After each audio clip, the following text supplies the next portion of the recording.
Do you ever wonder if she's just being friendly or if there's actually something more going on? You're not alone in this.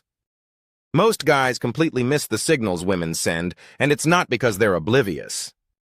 These signals are meant to be subtle by design. Today I'm breaking down 5 things women do only when they're interested in sleeping with you. This applies whether you're meeting someone for the first time or you've been with your partner for years. But first, let's talk about why women send such confusing signals in the first place. Why not just say it directly? There are 2 main reasons why a woman's advances tend to be so subtle. First, many women genuinely believe they're being direct when what they're saying and doing is actually pretty vague. Because men and women communicate differently, a lot of women don't even realize their signals aren't coming across clearly. Then there are women who know they're being indirect and wish they could be more straightforward, but they've been conditioned not to be. They're trying to be polite, trying not to seem too aggressive, and protecting themselves from rejection and judgment. They're playing by rules that were set for them a long time ago. Even though these rules are outdated, we haven't really moved on to a better system yet. Plus, they don't know that most guys aren't comfortable having direct conversations about sex. So instead of saying, "I want to sleep with you," or even, "I'm attracted to you," most women find ways to give you little green lights. Some are subtle, some are flirty, and some are practically impossible to miss. Don't worry, we'll cover all the different types, and I'll explain exactly what they mean. For now, just understand that these are all permission-based signals. They're all ways of saying, "Hey, I'm open to this. Are you going to make a move?" The second reason women's signaling works this way is a bit more complex, but it makes perfect sense when you break it down. Many women have what's called responsive sexuality. I don't just mean responsive as the opposite of spontaneous desire. I mean that many women are genuinely turned on by a man's desire for them. This is where certain fantasies come into play.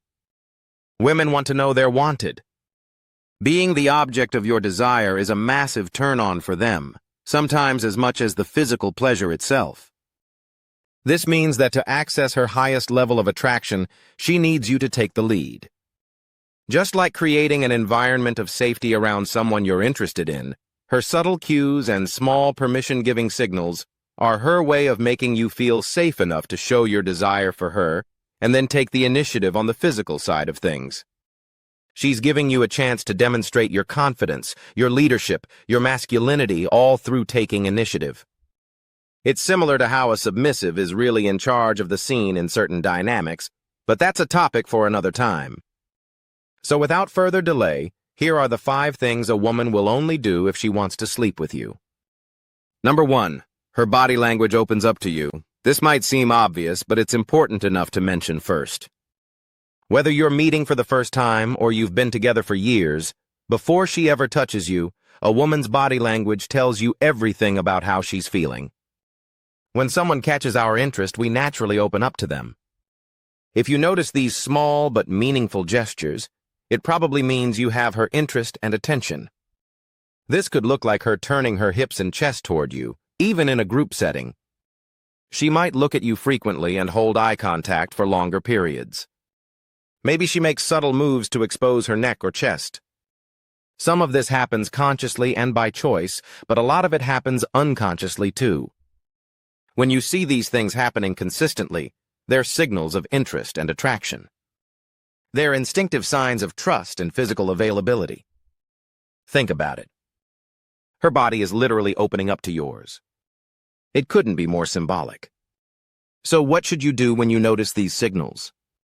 Don't rush into anything, but do reciprocate. Think of this as the opening moves of a chess game. She puts a piece on the board, you put a piece on the board, and you see how she responds.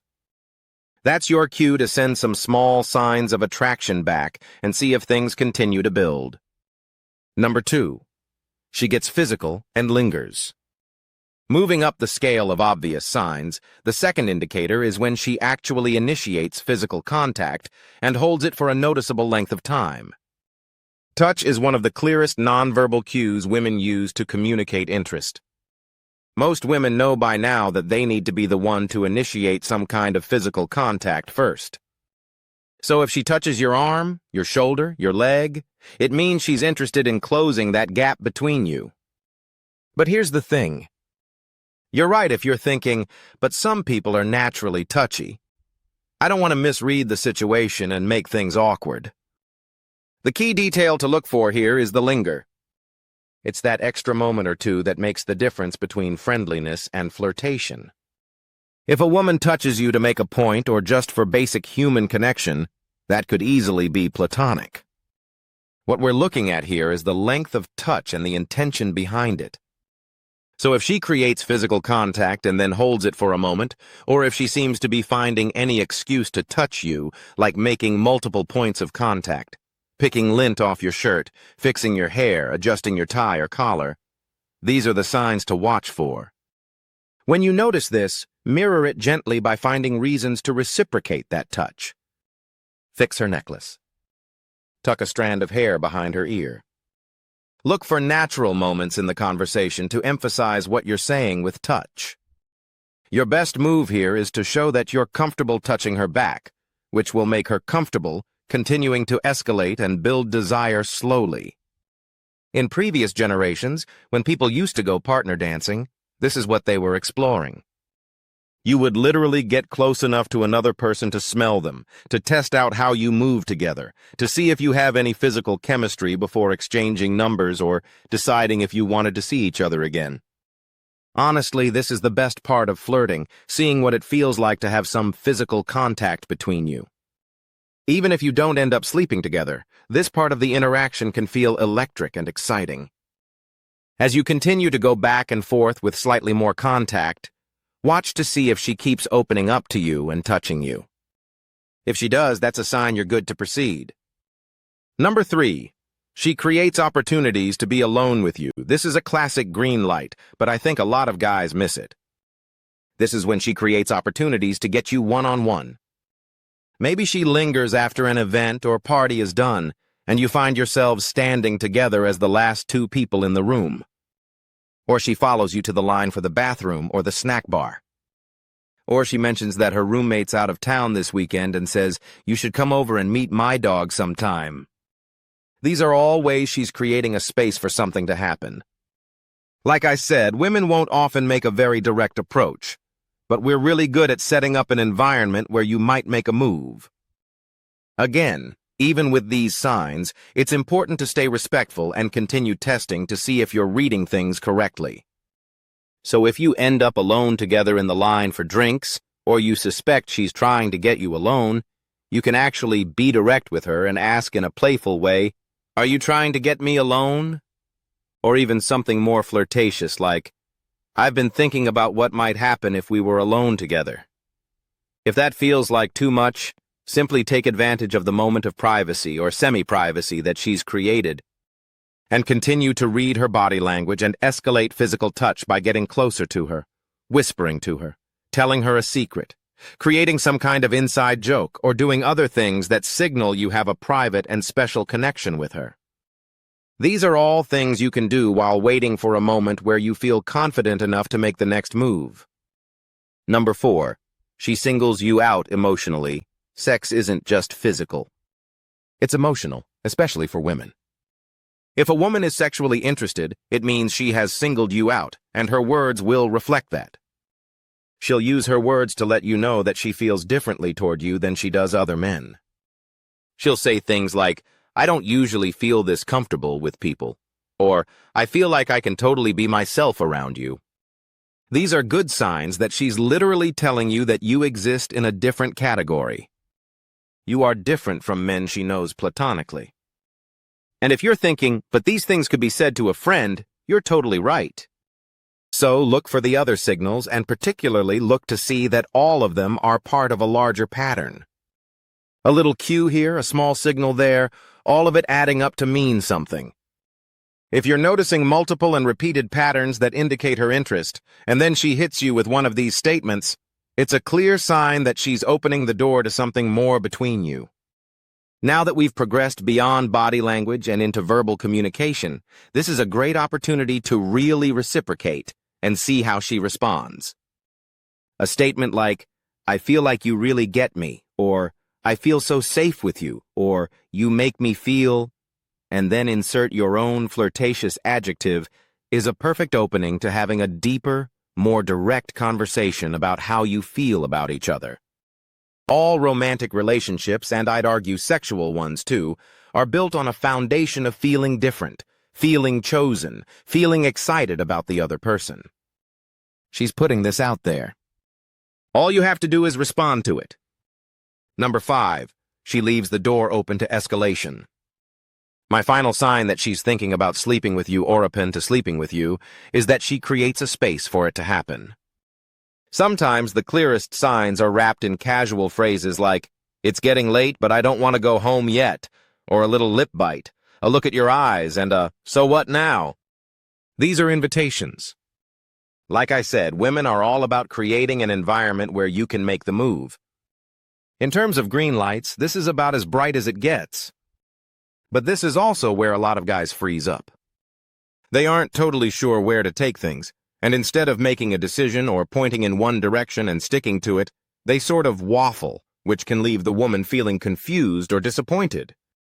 So, if you find yourself in a situation where it seems like she's carefully setting up a moment where you can step in and make a move, it's probably because she is. This is your chance to decide if you want to continue to escalate. Take a moment and think for yourself if you want to take the next step. Remember, you don't have to. Even as a man who's being offered sex, you can say no. And remember, you're not agreeing to sleep with her by extending an offer to go back to her place or make out or share a ride home or whatever it is. You're just deciding on the next right step and then sharing it with her. In other words, you're only consenting to one thing at a time. You're not deciding whether or not you two are going to get married. Go ahead and ask if you can kiss her. Suggest going back to your place. If that feels like too much, then maybe just say, "I'm really attracted to you and I'd like to keep exploring this connection." Or even ask her how she feels about you by saying something like, "It seems like you're into me and you want to keep spending time together." Think about it like this. The worst thing that can happen is she backs out, and you've made it so that if she does, you both have a gentle landing. If you make your move in a respectful and considerate way, even the worst-case scenario really isn't that bad. Sex and dating are complicated. I'm sorry, they just are. I hope this helps to pull apart the complexities and make things more obvious. But it's worth noting that both men and women flirt for all sorts of different reasons, even if it's just for the thrill. Remember that not all flirtations need to end in physical contact or sex or a relationship. As frustrating as that might be, people flirt and then change their minds, or flirt just to flirt. So instead of hating the process, try seeing it as an opportunity. You don't expect to win every single time you play a game. That would be kind of boring. You play to enjoy the process and get better at it over time. Flirting is great practice, and it makes us feel more alive when we do it right. If you assess the signs and you sense that there's something there, trust yourself. If you escalate in a thoughtful and gradual way, like I've laid out here, you will have covered your bases at every step, and you won't have much to lose if either of you decides to back out at any point. And remember, if you do put yourself out there and face rejection, it doesn't mean you read the signals wrong. Other people have a lot going on that we can never fully know. We don't really know what's happening inside her mind or in her life. So don't make it mean anything about you or about women as a whole. Don't walk away with an "all women are confusing game players and I'm never going to try again" attitude. You're not a victim here. You got to experience flirtation and practice your flirting skills. Just review what happened like any good athlete would and get out there and try again tomorrow. Most women are not going to tell you directly when they want to sleep with you, but that doesn't mean they're not showing you. So stay present, look out for the signs, and move forward with calm, confident clarity. If you found this helpful, make sure to subscribe so you can get more insights on sex, dating, and relationships. Thanks for watching, and I'll see you next time.